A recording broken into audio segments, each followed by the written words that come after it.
இன்றைக்கி பார்த்திங்கன்னா கோதுமையும் மல்லியும் அரைக்கலான்னு சொல்லி தானுங்க போயிருந்தோம். ஒரு 3 மாதத்துக்கு தேவைப்படுற மாதிரி கோதுமை மாவும் மல்லித்தூளும் அரைச்சி வச்சுக்கலான்னு சொல்லிட்டு மல்லி வாங்கிட்டு வந்து நல்லா வெயிலில் காய வச்சு இந்த டைம் அரைச்சிட்டோங்க. எப்போவுமே மல்லி வந்து வறுத்து அரைப்போம்.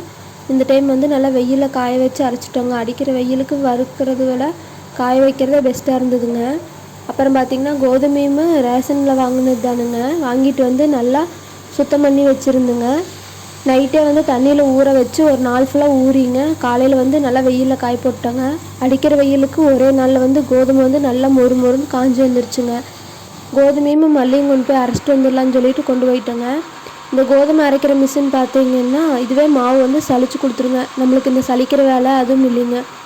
அப்புறம் மல்லியும் வந்து 2 டைம் போட்டு நல்லா நெகுன்னு அரைச்சி தந்துடுவாங்க. நாங்கள் வெறும் மல்லி அரைச்சிட்டு வந்து தானுங்க வச்சுக்குவோம் குழம்புக்கு.